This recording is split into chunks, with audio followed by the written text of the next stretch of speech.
Do you remember as a kid watching animals, fairies, and super spies on TV? Back then TV was different. It was wholesome. It was maybe a little bit weird. And then we grew up. Now we're watching people's lives getting ended regularly. With popcorn, of course. I'm enjoying this. It recently hit me how much death, like literal death, is baked into almost every TV show that we watch. And do you know the weirdest part is that we're all completely okay with it? More than okay. We're actually kind of into it.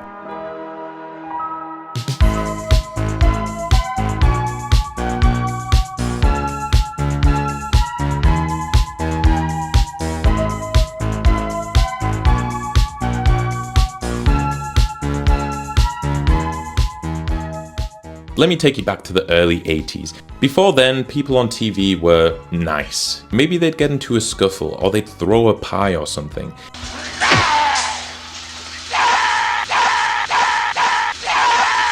But in September of 1982, an episode of the legendary Magnum PI aired, and it broke television. In this episode, our lovable mustachioed private investigator, Thomas Magnum, killed someone. Like, he straight up just killed someone. No courtroom, no remorse, just... To be fair, if you know the context of the episode, the guy he killed, he kinda had it coming. Like, if I was gonna rank justifiable murders, this one would make the cut. But this was 1982, baby. People weren't ready. Family households were horrified. Little Timmy couldn't sleep for a fortnight. And mums were writing letters. Not emails, actual letters. This is olden times. But then something weird happened. People got used to it. And by the time we hit the 2000s, TV protagonists weren't just killing people. They were mass murderers with fan edits on TikTok. It's 2006, and families are tuning in every week to watch a new person die on CSI. And then Showtime decides to push the envelope with a little show called Dexter. The premise? A police forensics expert who moonlights as a serial killer. As we all do. Now personally, I find stamp collecting to be a less violent hobby, but I told myself I wouldn't judge people anymore. It's an issue, and I'm trying to work on it, okay? But Dexter isn't just a guy who kills people. He's the good kind of killer, you know, the one who only kills people who deserve it. We're talking serial killers, drug dealers, child predators. He even killed his own brother. Spoiler alert. It's almost like the show forces you to root for Dexter.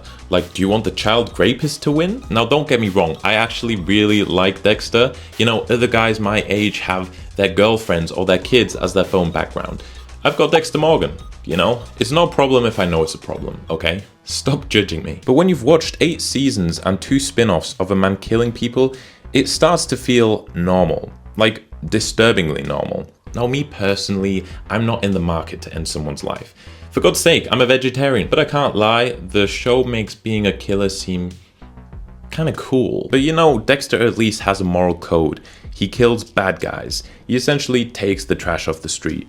But not everyone is so justifiable. Hello there. In 2018, Lifetime's show You came to Netflix, and the second it did, let's just say it was a hit. Now technically, You isn't about a killer. It's about a guy with a really, really strong work ethic for stalking. This is nasty. Joe Goldberg is a twisted romantic, and we know what he's doing is wrong, but the show is from his perspective, so it makes all his actions kind of seem justifiable. He just wants what's best for these women. And if that means locking them into a glass box, I guess that's it. I mean, I was gonna suggest pizza, but you know, you do you. I'm no romantic guy, you know, I put very little effort into my love life, but stalking seems like a lot of effort. I mean, Joe is constantly walking, he's hiding, he's spying. This guy's definitely hitting 20k steps a day. Minimum. The problem, aside from the obvious stalking and harassment, is that Joe kills a lot. I haven't even finished the show, and I know in the end he gets locked up, but somehow that still feels too good for him. Joe kills anyone who gets in his way, anyone who doesn't agree with his fantasy. He even kills people who do agree with his fantasy. I guess you could say he's a loose cannon. With a cap? He's a loose cannon with a cap. But then you go on TikTok and you see all these awesome edits of him and you just think he's so cool.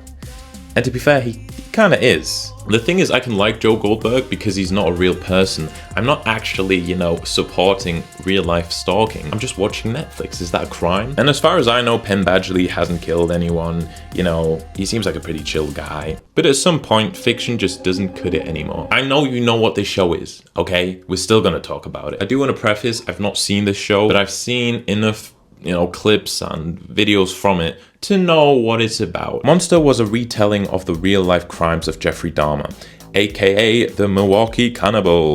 If you don't know who that is, I'm not going to spoil your appetite. Let's just say he sucked. Okay, Jeffrey Dahmer sucked as a person. He was an evil guy. So naturally, Netflix decided to make him the star of their new high-budget drama. Now, this wasn't just some random YouTube true crime doc.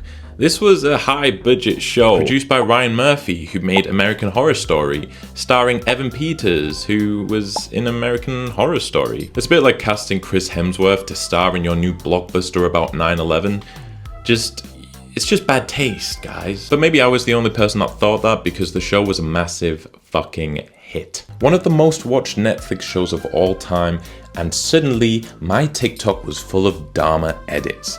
Like actual edits of a serial killer. There were memes, cosplays, fangirls. Literally everyone was obsessed with this guy. If you didn't know who Jeffrey Dahmer was before Netflix released Monster, you knew now. And it's always nice giving more fame and infamy to these absolute pieces of shit. And in case you were thinking, well, maybe they got permission from the families. Nope. So Ryan Murphy actually contacted all the victims' families and none of them wanted the show to be made. I wonder why, but obviously it did still get made. Money over morals, guys. And it doesn't really stop there because soon after, Netflix released season 2, which was based on the Menendez brothers, who are also killers. I wouldn't really put them Jeffrey Dahmer levels of evil because they had a valid motive for doing what they did, but they still killed their parents. I don't know, that doesn't really seem that cool. And guess what? They're gonna make a season 3. And this one's going to be based on Ed Gein, who is such a chill guy that he literally inspired Psycho, Texas Chainsaw Massacre, and The Silence of the Lambs. To be fair to him, that's quite an achievement. The point I'm trying to make is, we're no longer creating entertainment, we're no longer telling stories, we're just repackaging these horrific things that happen to real people and putting it on Netflix, making these awful people stars and famous, whilst their victims become little Wikipedia footnotes that no one knows. It kind of makes Dexter and his 149 victims seem like a comedy. So where does it all end? I love movies, I love TV, but it kind of feels like this medium, the one we once used to turn to for escape, for fun, is becoming less about entertainment and more about how far we can push it. How horrific can we get?